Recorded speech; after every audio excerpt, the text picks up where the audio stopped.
تماشا بنایا ہوا ہے انہوں نے. اب آ جائیے فائنل اور لاسٹ بال. ہمارے ملک کے اندر ختم نبوت کے حوالے سے ایک جج نے متنازع فیصلہ دے دیا ہے.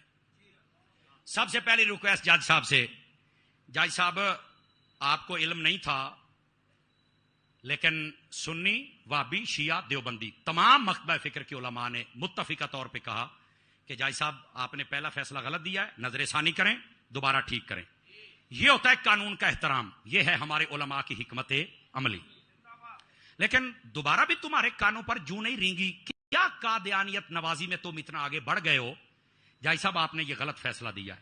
مسئلہ یہ تھا قادیانی نے تفسیر صغیر لکھی ہے جی، ہمارے قرآن مجید کی تفسیر لکھ کر نا اس کی تفسیر اپنے من مرضی کی ہے. پرچہ ہو گیا کہ نہیں ہونی چاہیے. جائی صاحب کہتے ہیں نہیں، اگر وہ کرنا چاہیں تو اپنے کمرے میں بیٹھ کر کر سکتے ہیں. میں کہا جائی صاحب آپ ہمیں اجازت دیں گے کہ اسی اپنی مسیح تے بیٹھ کے تیری ماں بھیڑ کریے؟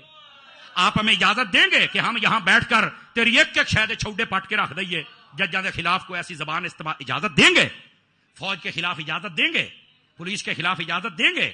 پاکستان وہ الگ بات ہے، ہم نہیں بولیں گے چونکہ ملک ہمارا ہے، نہیں بول. لیکن میرا سوال یہ ہے، یہ ایک ملک ہے، اس کے قانون ہیں، اس کا ایک عزت ہے، ایک وقار ہے. کوئی بندہ پاکستان میں رہے اور پاکستان کے قوانین کے خلاف، پاکستان کے ججوں کے خلاف، پاکستان کی فوج کے خلاف یہ باتیں کرے کمرے میں بیٹھ کر، تو آپ کو اجازت دینی چاہیے تاکہ تینوں منڈ کے رکھے. کہنا نہیں یہ تو نہیں چلے گا. تو میں نے کہا اگر تمہارے خلاف وہ چار دیواری میں کچھ نہیں کر سکتا تو ایک جھوٹا نبی ڈکلیئر کرنے والا قادیانی، اس کو چاہیے کہ جو اپنا جھوٹا نبی ہے اس کی جو جھوٹی وحی ہے اس کی تشریح کرے. میرا نبی بھی سچا ہے اور یہ قرآن میرے نبی کی وحی بھی سچی ہے. اس کی تشریح کوئی کتا کافر نہیں کر سکتا، ہمیشہ مسلمان کر سکتا ہے. تاجدار ختم نبوت، تاجدار ختم نبوت، تاجدار ختم نبوت، تاجدار ختم نبوت. توجہ ہے بھائی جان. جج صاحب میں آپ کو ایک بات بتلاؤں، محترم جج صاحب آپ ایسے کریں، اپنے سے پچھلے ججوں کا ریکارڈ اٹھا لیں اور اپنے سے پچھلے حکمرانوں کا ریکارڈ اٹھا لیں. آپ دیکھ لیں جنہوں نے ختم نبوت کے ساتھ کسی حوالے سے پنگا لیا، خدا نے انہیں کی بات کرتا فرق بیرب ہمارے علماء اہل سنت اس کی اجازت ہی نہیں دیتے. لیکن بتاؤ نا، اتنی بڑی عدالت میں کیس گیا، اگر یہ بھی فیصلہ غلط کرتے اب ہم کس کے پاس جائیں؟ یہ بتا دو، یہ بتاؤ کس عدالت میں جائیں، کس کو کہیں؟ تم نے تو یہاں بیٹھ کے سارے کیس کو بدل دیا. نیچے سے کیس آتا ہے سارا صحیح ہوتا ہے، اوپر چل کے کیوں بدلا جاتا ہے؟ جائی صاحب مفتی منیب الرحمان صاحب سے رابطہ کر کے معافی مانگو پوری قوم سے، معافی مانگو پوری قوم سے، فیصلہ واپس لو. اور آپ یہ کبھی فیصلہ نہیں کر سکتے، ورنہ دیکھنا آنے والے دنوں کے اندر کتنی تلخیاں پیدا ہوں گی اور پھر تنازعات پیدا ہونے کا بھی خدشہ ہے. اور یہ فرقہ واریت کس کی وجہ سے ہوئی ہے؟ یہ اسی کی وجہ سے ہوئی ہے جو بندہ یہ آج فیصلے کر رہا ہے. آپ کو کس نے کہا غلط فیصلے کریں بھائی جان؟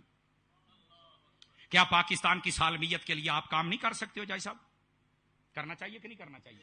بولو نا، کون ان کو سمجھائے گا؟ آپ کس کے اعلی کار ہیں؟ آپ کو کوئی علماء کی سمجھ نہیں آتی، بھیڑ بکریاں سمجھ رکھا ہے. جس دن یہ طوفان نکلے گا نا بیٹا تم سے تھما نہیں جائے گا. اور میں بتا دوں یہاں یزید جیسے نہیں بچے، تو شے ہی کوئی نہیں.